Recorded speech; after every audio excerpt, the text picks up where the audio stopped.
Your tale tells. Where darkness has a voice. The Blackwood stood like a tombstone against the city skyline, 7 floors of brutal concrete and narrow windows. Built in 1936, condemned twice, reopened under new management each time. The locals crossed the street to avoid walking in its shadow. Ellie Parker had nowhere else to go.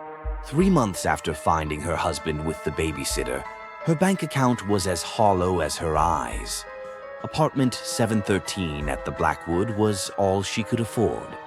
Mr. Thorne, the building manager, spoke in whispers, though they were alone in the office. His pen hovered over the lease agreement, circling the monthly rate. 7th floor units are special, he said. Previous tenant left rather suddenly. Lucky for you. The key he placed in Ellie's palm was ice cold despite the sweltering office.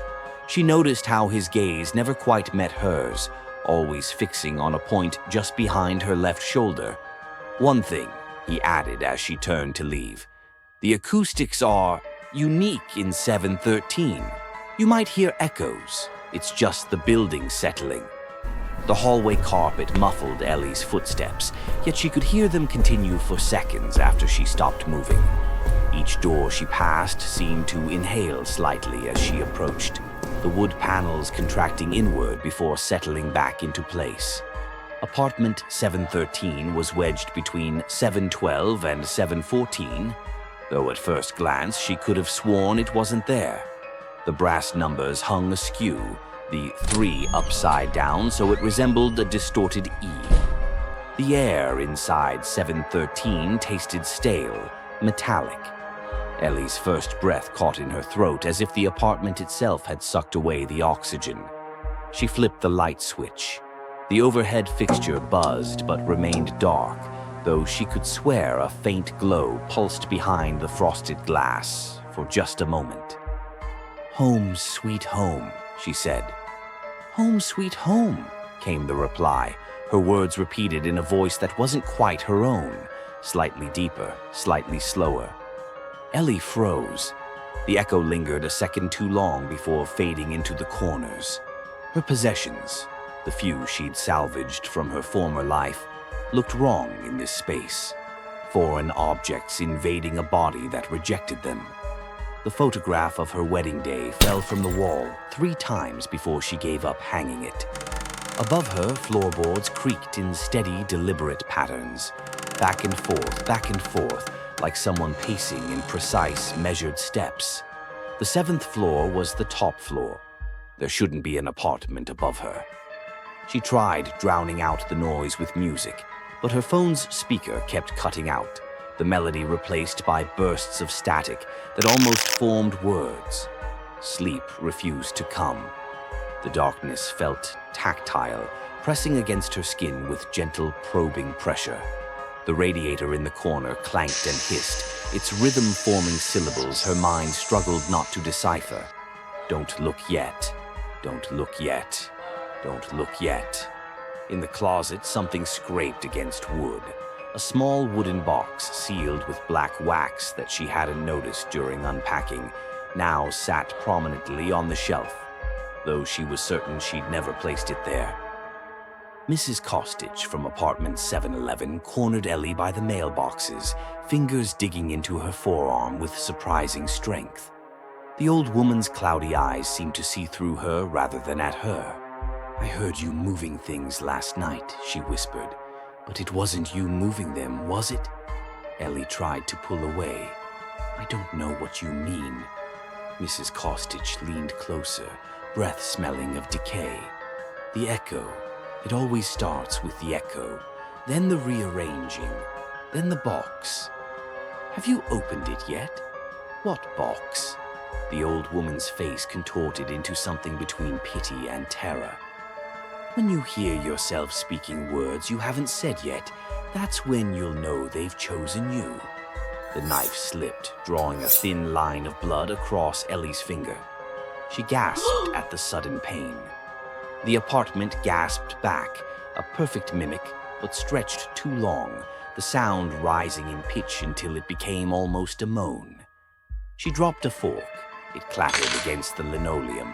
1000, 2001. The same sound repeated, identical in pitch and duration, though the fork lay motionless on the floor.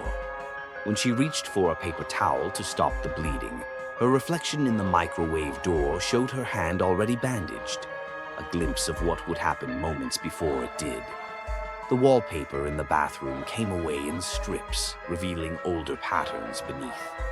Floral prints from the 70s gave way to geometric designs from the 50s. Beneath those, directly on the plaster, were words written in different handwritings, overlapping each other. It's in the walls. I can hear them counting down. They're hungry for echoes. In the shower, rust-colored water circled the drain before eventually running clear. The steam formed shapes in the mirror that reminded Ellie of faces pressed against glass, distorted by pressure. When she wiped away the steam, her reflection remained perfectly still for 3 heartbeats while she continued moving. Then it smiled, a stretched, unnatural thing that used too many teeth. Ellie backed away. The reflection stepped forward. The mirror wasn't reflecting her bathroom anymore, but a rotting, water-damaged version where black mold grew in spiraling patterns across the ceiling. Her reflection's eyes had no pupils, just milky cataracts like Mrs. Costitch. When the glass began to bulge outward, as if something were pushing through from the other side, Ellie fled, slamming the door behind her. That night, the power failed throughout the Blackwood. Emergency lights cast sickly green shadows across the corridors. In the darkness, the building seemed to rearrange itself. Hallways stretched longer than architecturally possible. Stairwells connected floors that shouldn't exist. No one came to fix the electricity. No one complained. Ellie realized she hadn't seen another tenant since Mrs. Costitch that morning. In the beam of her phone's flashlight, the apartment looked wrong, angles no longer meeting where they should. The darkness retreated from the light but gathered more densely just beyond its reach. The air felt thick with anticipation, like the stillness before a thunderclap. Ellie made her way to the kitchen, the floorboards whispering beneath her feet. Each step she took was echoed by another, slightly heavier, slightly behind her. The refrigerator door stood open, though she'd closed it before the blackout. Inside, her food had been meticulously arranged to form a crude human figure. Eggs for eyes, celery stalks for limbs, a piece of raw steak for a mouth. As her light fell across it, the meat pulsed once, the surface rippling as if something underneath was trying to speak. Behind her, breathing, not her own. The sound of something large drawing air through constricted passages. When she turned, the flashlight beam caught movement on the living room wall, the wallpaper bulging outward in the shape of handprints, as if someone were pressing from inside the wall itself.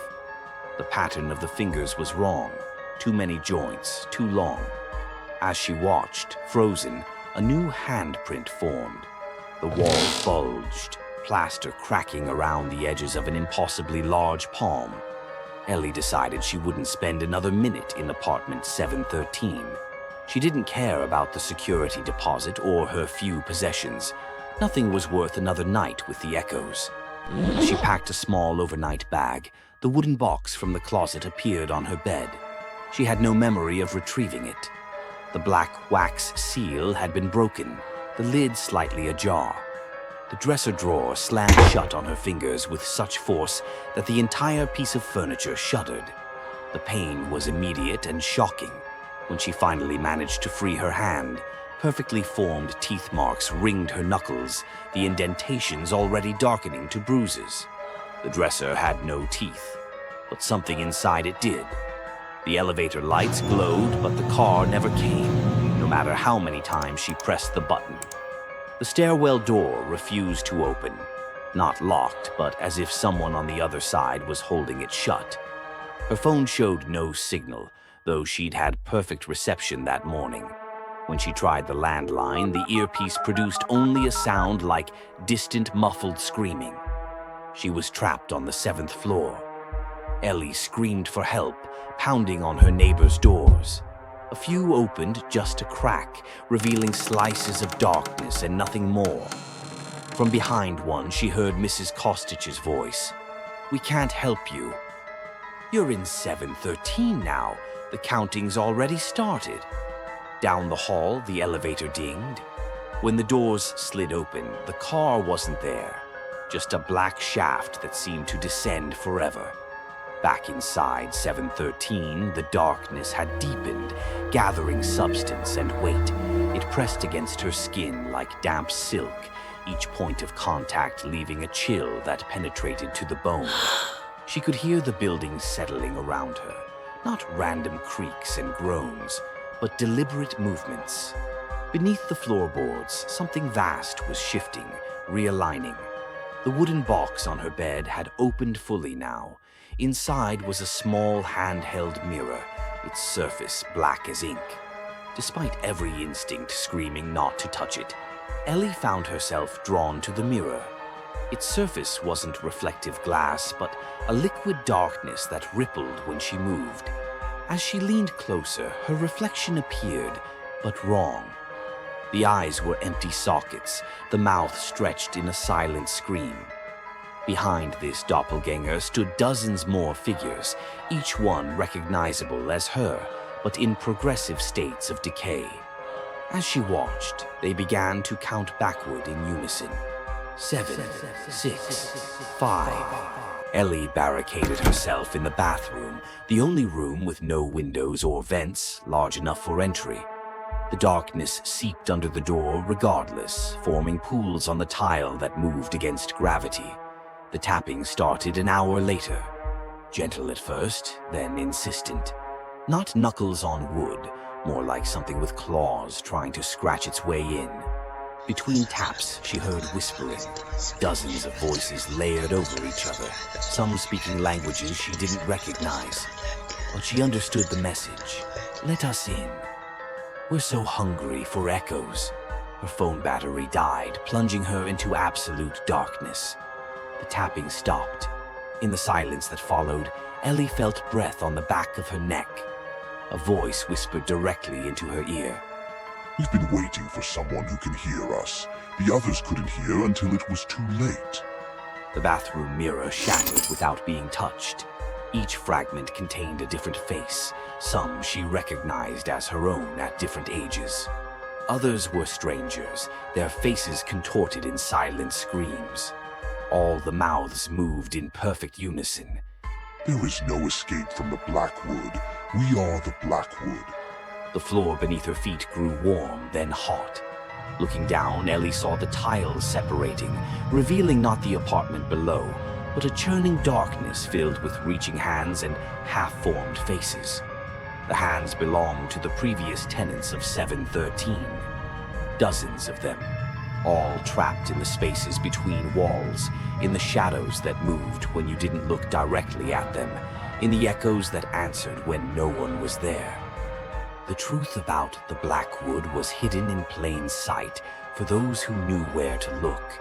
Built on the site of a former asylum, construction materials sourced from a quarry where 13 workers vanished overnight. The architect committed suicide before completion, leaving behind journals filled with writings about folding space and rooms that feed. City records showed the Blackwood had been condemned twice. Once in 1967, after a structural engineer reported that interior dimensions exceeded exterior measurements by impossible margins. Again in 1998, when renovations revealed that support beams had been partially replaced with organic material that resembled bone. Both times, the building reopened under new management within months. And apartment 713, no tenant had ever officially moved out. They simply disappeared. The rent continued to be paid automatically from their accounts. Ellie understood too late. The Blackwood wasn't just a building. It was something ancient wearing the shape of a building, Something that had learned to fold dimensions and create spaces that shouldn't exist. The 7th floor wasn't above the 8th. It existed in the echo spaces between walls, in the seconds of delay between sound and repetition, in the negative space that human minds couldn't process. As the hands pulled her down, Ellie's scream echoed through the building. And then, like all the others, she became part of the echo. 1 month later, a young musician named Marcus stood in the newly renovated apartment 713, smiling at Mr. Thorne. "The acoustics are amazing," Marcus said, clapping his hands to demonstrate the perfect resonance. "It's a steal at this price," Mr. Thorne replied, handing over the keys. His smile never reached his eyes. "Just keep to yourself, and you'll be fine." That evening, Marcus set up his recording equipment, eager to capture the unique acoustics of his new apartment. When he played the first notes on his guitar, the sound that came back to him was enriched, deeper, as if multiple instruments were playing in perfect harmony. In the hallway mirror, Ellie's face appeared briefly, mouth forming words no one could hear. "Don't record the echoes. They're listening for your voice." Behind her stood all the others, their faces pressed against the glass from the other side, trapped in the spaces between sounds.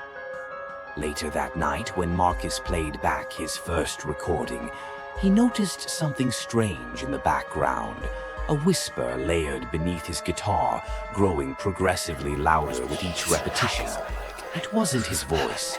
It was dozens of voices, speaking in perfect unison.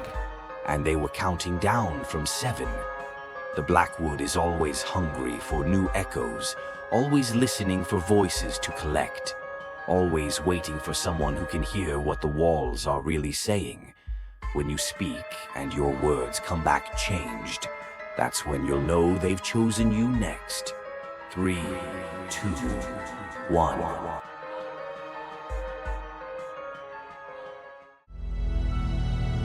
Horror Tales. Make sure to subscribe for more.